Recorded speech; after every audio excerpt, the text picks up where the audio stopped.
c'est ça? Exactement. Donc, par exemple, au sein de la RTS, il y a un article, on fait une accroche sur cet article où les gens, quand ils cliquent dessus, ça ouvre notre plateforme Dialogue ou, par exemple, Dialogo pour RSI, Dialogue.rtr pour le Romunch et ainsi de suite. Et ensuite, il y a une plateforme de débat où les utilisateurs peuvent discuter entre eux sans avoir le problème de barrière linguistique.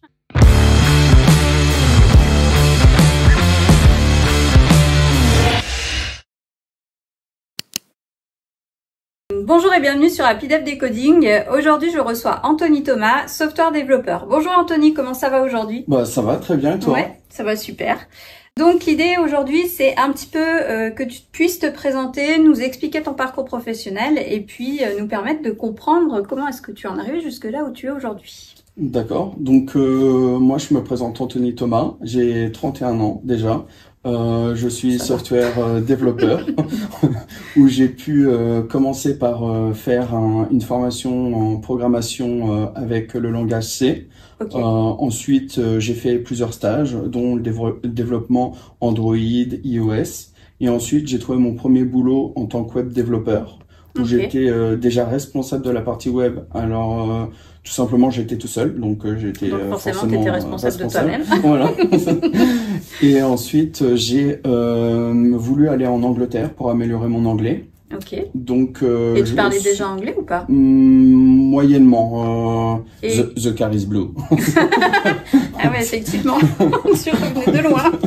Exactement. C'est courageux. Du coup, merci. Bah, il faut y aller. Et du coup, je suis parti à Newcastle upon Tyne. Donc, une partie anglo-saxon. Voilà.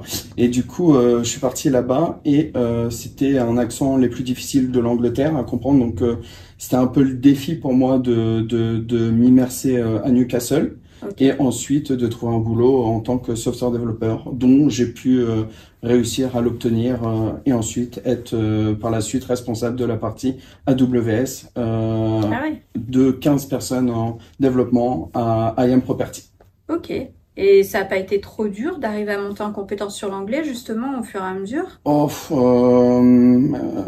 Faut être honnête, quand on est dans la merde, on apprend, on est dans la merde. Donc, sans vulgarité, on n'a pas le choix. Sinon, on fait rien. C'est vrai. Et aujourd'hui, tu fais quoi? Alors là, en ce moment, je suis développeur web au sein de la RTS. Et du coup, on a créé le projet Dialogue. Donc, Dialogue, c'est une plateforme qui met toutes les parties linguistiques, qui permet de discuter ensemble pour éviter la language barrière. Alors, pour rappel, la RTS, c'est la radio-télévisée suisse, pour ceux qui ne connaissent pas. Exactement. Et en Suisse, comme il y a 3 régions qui utilisent 3 langages différents, donc le français, le suisse allemand et l'italien. Et le Romunch. Ah oui, Michel, c'est pour toi. Ok. Très bien. Donc 4, pardon. Et donc du coup, l'idée de cette application, c'est de permettre à tout le monde de pouvoir discuter ensemble, c'est ça? Exactement. Donc par exemple, au sein de la RTS, il y a un article, on fait une accroche sur cet article où les gens, quand ils cliquent dessus, ça ouvre notre plateforme Dialogue ou par exemple Dialogo pour RSI, Dialogue.rtr pour le Romunch et ainsi de suite. Et ensuite, il y a une plateforme de débat où les utilisateurs peuvent discuter entre eux sans avoir le problème de barrière linguistique. Ah, c'est bien ça. Super. Et qu'est-ce qui t'a attiré dans le développement au départ? Pour être honnête, ce qui m'a attiré, c'est la résolution de problèmes. Ça veut dire que toujours pouvoir résoudre un algorithme, voilà, donc c'était difficile au début. Après, j'ai essayé le data structure, donc l'algorithme pur, et c'est vrai que c'est assez compliqué, même encore au jour d'aujourd'hui. Et c'est vraiment ce qui m'attire le plus, c'est de résoudre, c'est un peu comme un puzzle pour moi. Et voilà, Pour moi, la façon de faire, le principal, c'est que ça fonctionne. Et ensuite, la façon de faire, c'est une deuxième chose, dont l'optimisation, les choses comme ça. Mais c'est vraiment ça qui m'attire. Et dans ta vie, tu as eu un moment un peu eureka qui t'a permis en fait de te dire, ben c'est vraiment ça que je veux faire. Oui, alors c'était au début d'IAM Property, donc une entreprise anglaise une agence immobilière, où justement, là où j'ai appris l'anglais, où j'ai eu beaucoup de défis, où j'ai eu la responsabilité à un peu enseigner la procédure qu'on a mis en place avec IAM Property en tant que responsable de la partie AWS. Donc, je devais faire des meetings en anglais. Donc, c'est là où j'ai commencé à prendre plaisir de pouvoir aider mes collègues. Parfois, mes collègues m'aidaient aussi. Donc, c'est là où j'ai eu le fameux Eureka en Angleterre. D'accord, ok. Du coup, c'est vraiment le pays. Ils sont très gentils, Ouais. ils sont comme la Suisse, comme tous les pays. Hein, Bon, tu es aussi quelqu'un qui publie beaucoup sur HappyDev. Oui. Qu'est-ce qui te motive à partager ces sujets-là en fait? Alors, partager ma passion. Moi, je suis quelqu'un qui adore partager ma passion. Moi, je suis passionné par ça. Le soir, je code. Des fois, un peu avant de me coucher. Le matin, le midi, un peu tout le temps. Ouais. Et du coup, le fait de partager ma passion avec les autres personnes, c'est ce que j'aime le plus. Après, j'essaie de créer des articles ou partager des articles de mon niveau.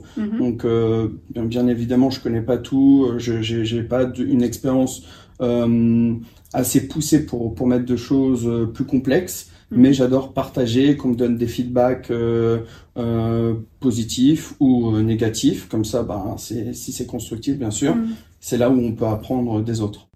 Est-ce que tu as d'autres articles ou d'autres projets sur lesquels tu vas te lancer prochainement, justement? Oui, alors j'ai des articles en cours pour HappyDev sur l'intelligence artificielle. Ok. Où on Contente de le savoir. Oui, c'est sur Amazon, bon là je cite Amazon, mais il y a plusieurs modèles, dont par exemple OpenAI, il y a Claude Sonnet, il y a Gemini, Mistral exactement. Copilot. Exactement, il y a pas mal. J'en utilise plein en ce moment.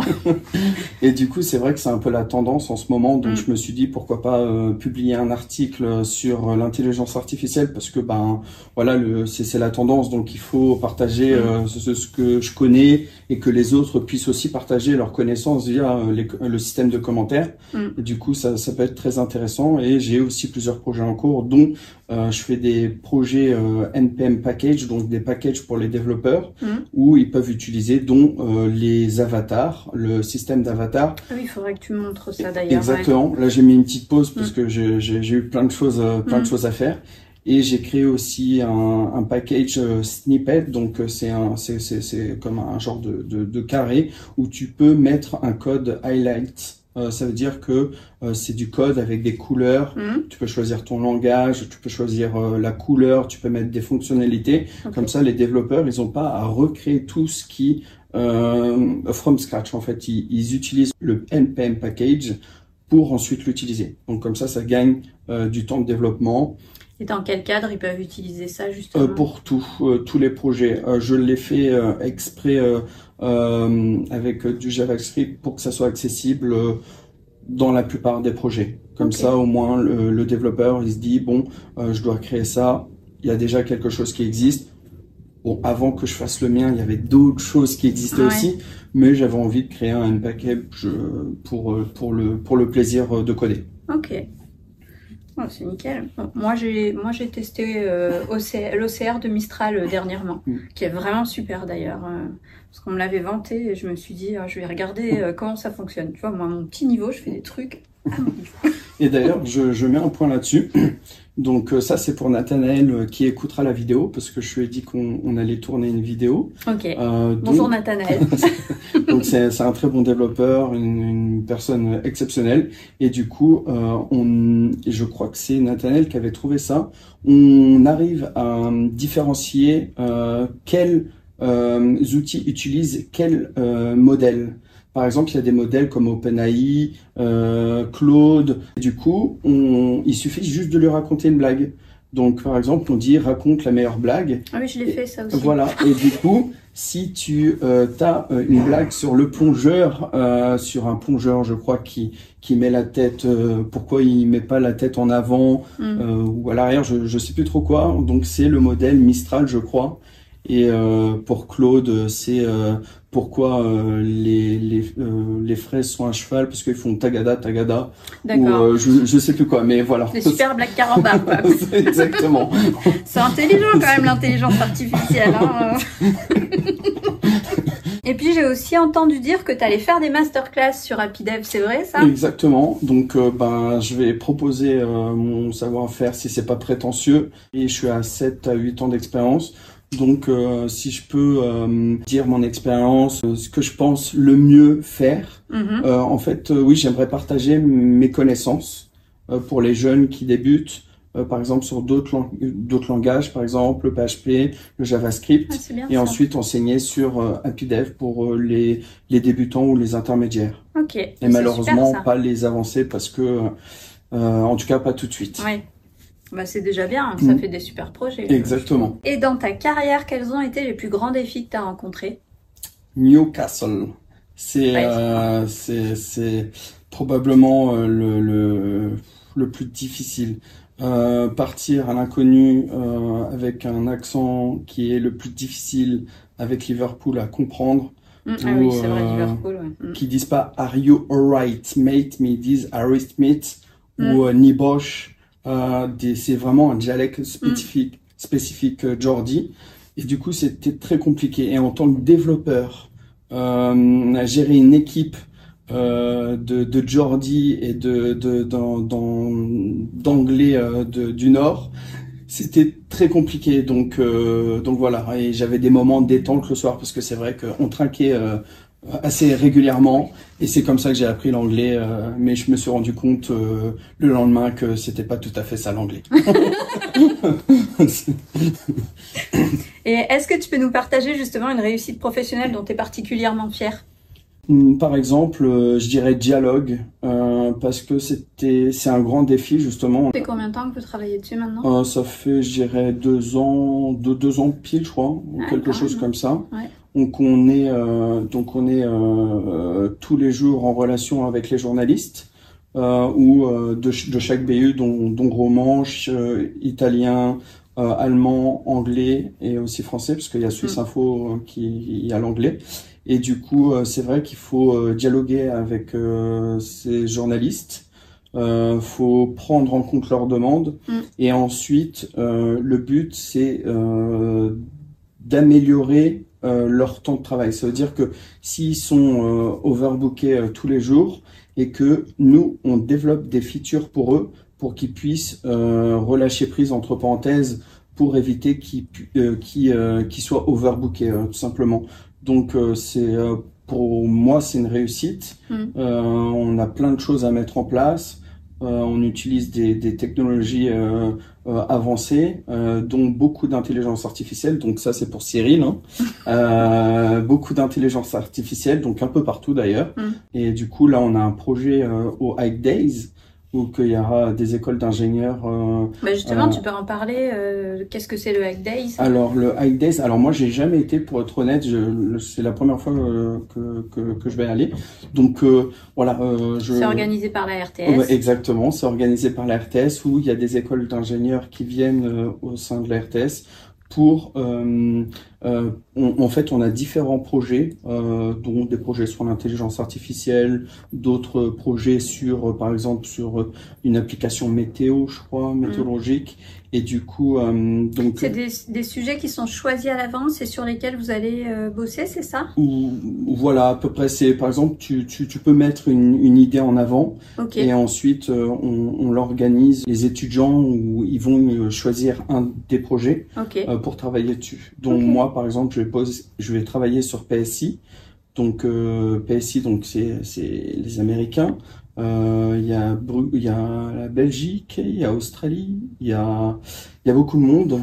qui travaille avec toi voilà, sur ce projet-là. Exactement. Ah, c'est génial ça. Je savais pas que ça allait aussi loin maintenant. Ouais, si, il y a, alors, si je dis pas de bêtises, donc il y a les Suisses, il y a la Belgique, il y a les Allemands, il y a l'Australie, il y a les Américains, il y a le Canada, il y a beaucoup, donc on essaye de tous se mettre en relation, donc c'est très, très, très compliqué parfois. Surtout en termes d'horaire, c'est sympa. Ouf, oui, et surtout en termes de projet, parce que le problème c'est qu'il y a plein de développeurs qui codent. Le problème c'est que ça peut tout partir dans tous les sens. Donc moi je vais bosser par exemple sur le projet PSI ou Hackdays, où je vais être le lead, le chef d'orchestre finalement. Voilà, exactement, que je vais animer les 2 jours sur le projet PSI, où d'ailleurs il y aura un peu de toutes les universités, je crois, si je dis pas de bêtises, il y a Zurich, Genève, et du coup, il faudra parler, je crois, anglais ou français. Enfin, voilà, c'est cool. Donc, c'est la semaine prochaine, le 20-21, je crois. Comment est-ce que tu vois l'évolution du développement ces prochaines années? Parce qu'avec l'intelligence artificielle, toutes ces choses-là, on fait peur à tout le monde en disant que bientôt, il n'y aura plus de développeurs. Moi, j'ai tendance à penser que non. Exactement. Bah, voilà. Je suis du même avis que toi. Alors, je vais te dire pourquoi. Donc, l'intelligence artificielle, ça fait peur à tout le monde. Mais on est loin, du moins ça c'est mon avis, hein, c'est mon avis. C'est pour ça que je te demande. Oh, voilà, c'est pour moi, l'intelligence artificielle n'est pas encore au point. Mais quand ça va l'être au point, il y aura toujours besoin des développeurs pour pouvoir le maintenir. Parce que imagine, par exemple, ChatGPT tombe par terre, ben, il faut bien le relever, le remettre en place. Par exemple, s'il y a l'intelligence artificielle, peut-être qu'il y aura quelque chose d'au-dessus, puisque nous, on connaît maintenant l'intelligence artificielle qui est venue comme ça, mais qui sait qu'il n'y aura pas autre chose. Je sais qu'il y a les, si je dis pas de bêtises, je sais qu'il y a les serveurs quantiques, ou les choses comme ça que j'aimerais bien apprendre. Et il paraît, alors ça c'est ce que j'ai vu, donc je sais pas si c'est complètement vrai ou faux, il y aura les passwords à l'heure actuelle, on arrive à les décrypter au bout de 20 ans, si je dis pas de bêtises, quelque chose comme ça. Et avec les serveurs quantiques, je crois que ça sera en quelques secondes. Donc ça fait un peu peur et il faudra se protéger contre ça. Mais dans la globalité, il y aura toujours besoin des développeurs. Ouais, et apparemment de personnes pour travailler sur la partie sécurité aussi. Exactement. Charles, c'est pour toi. Ok. Si tu devais donner des conseils pour une personne qui aimerait faire le même métier que toi, qu'est-ce que tu lui donnerais comme conseil justement? De jamais abandonner. C'est la clé. Ne jamais abandonner, persévérer, s'impliquer, toujours apprendre en continu, toujours apprendre et jamais baisser les bras. You never give up. C'est bien ça. C'est vrai. Et puis, si je devais te demander comment faire pour en savoir un petit peu plus sur tout ce que tu as réalisé pour les auditeurs, justement, est-ce que tu as un site web? Est-ce que tu partages, tu parlais tout à l'heure de ce que tu partages aux développeurs, où est-ce qu'on peut trouver ça? Alors, pour l'instant, j'ai que mon fameux LinkedIn pour mettre mon expérience professionnelle, des liens sur mes packages NPM, par exemple, où j'ai mes liens GitHub. J'ai aussi contribué sur d'autres projets comme Directus avec Nathanaël, dont c'est LinkedIn, c'est un peu pour moi pour l'instant la plateforme un peu de stockage de mon expérience avec des liens de ce que j'ai fait. Après j'ai un site internet où je fais du freelance en même temps. Donc intéressant ça. Oui, très intéressant. Mais voilà, c'est là où en général les gens peuvent me contacter globalement. Ok. Et justement, on parle de freelancing. Comment est-ce que tu t'es lancé dans le freelancing et pour quelle raison? Alors, la première raison, c'est que quand je suis revenu de l'Angleterre, en Suisse, moi je suis revenu en Suisse, donc j'ai travaillé au sein de la RTS. Et par la suite, j'ai voulu créer mon entreprise en tant que freelancer. Et du coup, moi, vu que je suis passionné par le code, c'est-à-dire une fois que je finis ma journée, je fais du code pour le fun, pour toujours apprendre, même si des fois je fais des trucs, je me dis, oula, faut que je révise ça, faut que j'apprenne d'autres technologies. Et du coup, je me suis dit, bah, autant exercer ma passion sur une activité freelance. Comme ça permet aussi d'apprendre, mais aussi de mettre tout ce que j'ai appris en évidence pour les entreprises. Ah, c'est bien. Donc, je trouve ça plutôt cool. Et c'est vrai que pour l'instant, je continuerai parce que ça me plaît. Et puis, T'as pas eu peur de te lancer? Parce que je sais que souvent j'ai des freelances qui me disent ah, mais moi j'ai la trouille, je pourrais jamais me lancer en tant que freelance. Qu'est-ce que tu pourrais leur donner justement comme conseil par rapport à ça? Non, il y a pas de raison à avoir peur. En fait, ce qui fait peur, c'est trouver des clients. Mais justement, GIF est là pour ça. Ouais. Justement, où GIF met des offres d'emploi pour ces freelancers. Comme ça, ils évitent d'aller chez le client, de rechercher. Et en fait, GIF propose déjà un ensemble de choses pour que les freelancers ne s'inquiètent pas. Comme ça, au moins, voilà, ils cherchent du développement Android, ils regardent sur GIF, développement Android, je postule. C'est beaucoup plus simple que de rechercher un client soi-même. Moi, quand je me suis lancé, je me suis dit, bon, comment faut faire pour trouver des clients? Et tous mes clients, ce sont mes anciennes entreprises, par exemple l'Angleterre, qui sont venus vers moi pour développer une grosse API. Je travaille aussi avec des gens des États-Unis, GIF aussi, avec d'autres clients, et ce sont mes anciens patrons. Donc, d'ailleurs, oui, nous on avait déjà travaillé ensemble avant aussi. Exactement. C'est pour ça que je t'avais rappelé. Ouais. Donc c'est très valorisant en fait de te dire que tes patrons ils reviennent vers toi à chaque fois, c'est que ça s'est bien passé, c'est que tu as bien bossé, c'est que qu'eux ont été aussi agréables avec toi. Exactement. Et c'est surtout le fait, en fait, souvent les entreprises ont besoin de voir si la personne elle a travaillé sur plusieurs projets qu'ils ont été vraiment contents, par exemple. Et ben ça donne envie aussi de pouvoir collaborer, par exemple en freelance ou sur d'autres parties comme ça. Ok. Et est-ce qu'il existe justement en Angleterre, par exemple, des sociétés comme GIF qui proposent ce genre de choses ou Alors, pour être honnête, moi j'ai vu une petite plateforme assez simple.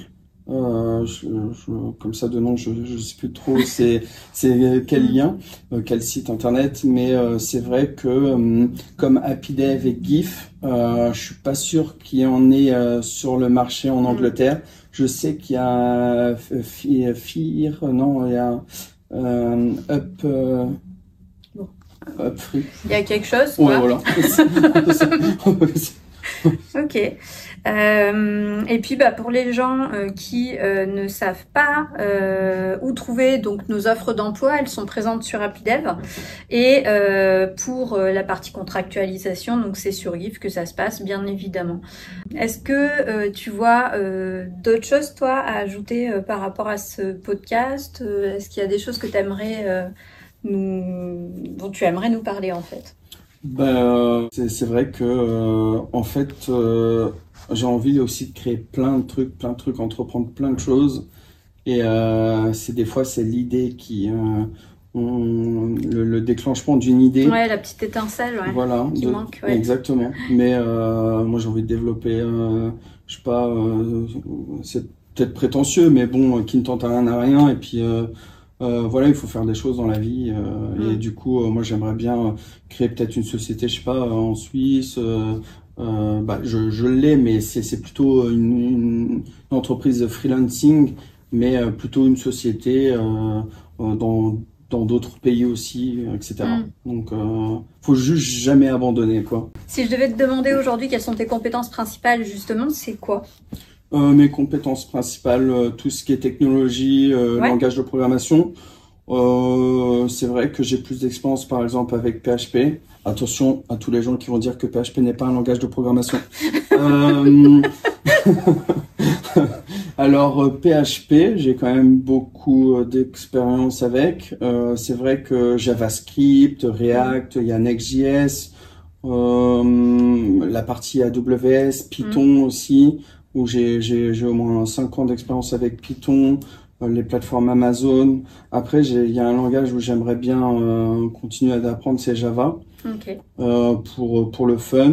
Après, pour être honnête, j'essaye de toucher à tout. Il y a des trucs qui sont un peu plus compliqués. Il me faut du temps. C'est un peu la particularité des freelancers, de toute façon, de toucher un peu à tout, puisque vous êtes toujours confrontés à à des projets qui sont différents, dans des entreprises qui sont différentes. Donc, c'est une grande qualité, ça, je trouve.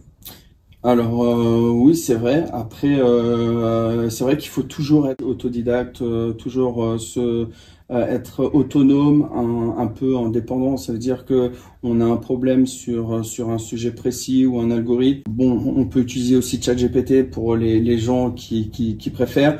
On peut aussi utiliser Stack Overflow, on peut aussi demander à des amis. Il faut surtout pas avoir peur aussi de se tromper ou de pas savoir.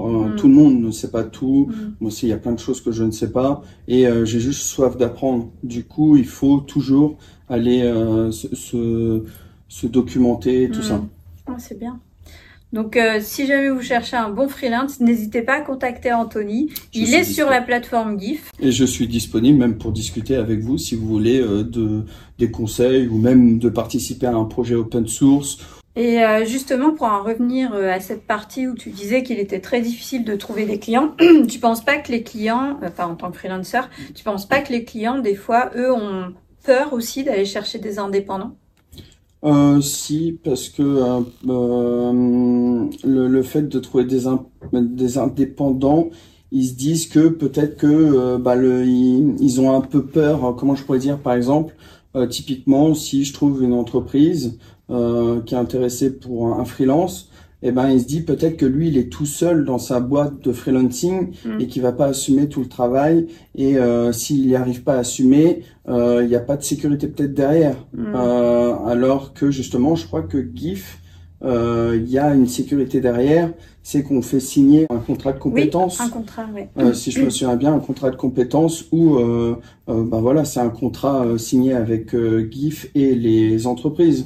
Oui, en fait, sur GIF, ce qu'on fait, c'est qu'on vérifie, enfin, chaque candidat qui va rentrer dans la plateforme, on va aller avoir un entretien, on va vérifier tous ses documents administratifs pour être vraiment sûr qu'on a une personne qui est pas en train de nous mentir sur sur soi-disant des jobs qu'il a fait, sachant que en général les freelances ne vont pas s'amuser à faire ça puisqu'ils ont leur propre entreprise et que l'idée pour eux c'est quand même d'avoir, de montrer patte blanche quoi quand ils arrivent face à une entreprise.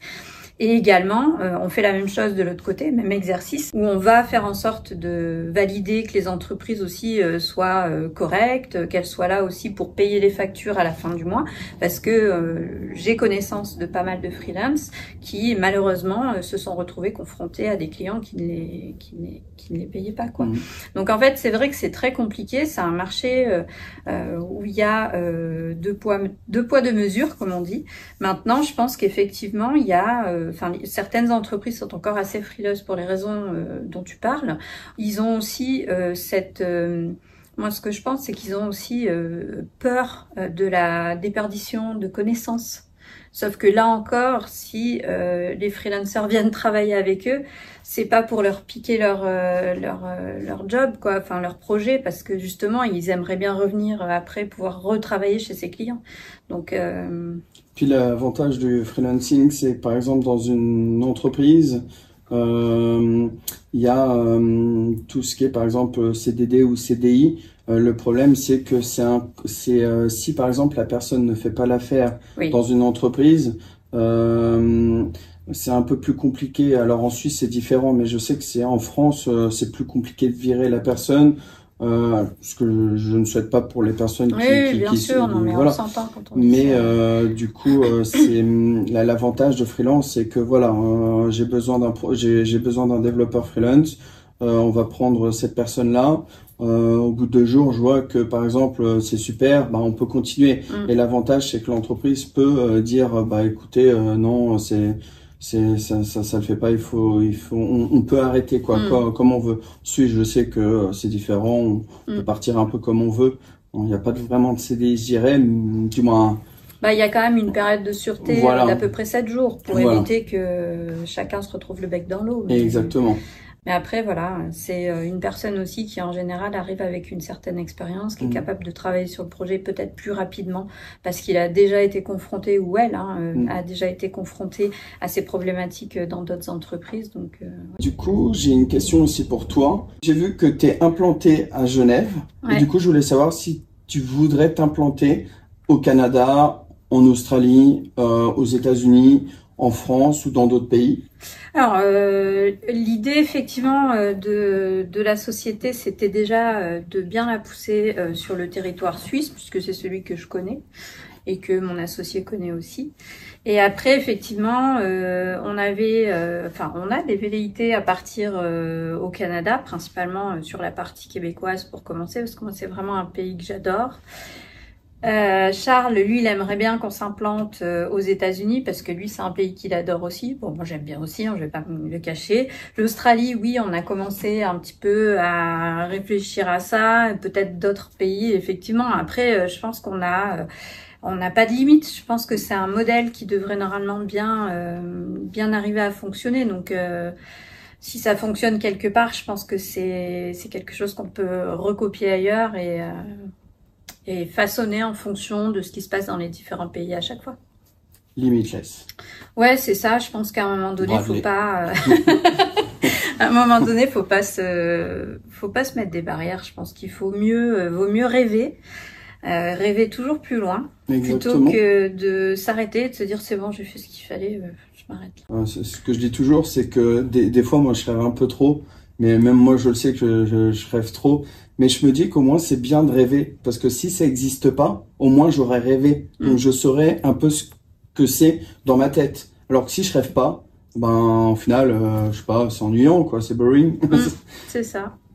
Ouais. Et puis pour avancer, moi, je pense qu'il faut rêver. C'est important. Donc voilà, bon, donc le mot super. de la fin pour Happydev. Merci encore d'avoir participé à ce podcast. Bah, merci beaucoup. Et puis on mettra de toute façon les liens vers ton site, etc. pour que les gens puissent venir voir un peu ce que tu fais. Oui, bah volontiers, c'est gentil. Et bah super. Et puis merci, je suis content d'être venu partager mon avis. Et puis donc bisous, apparemment. Bisous, kiss pour et puis thank you pour les anglo-saxons qui nous regardent.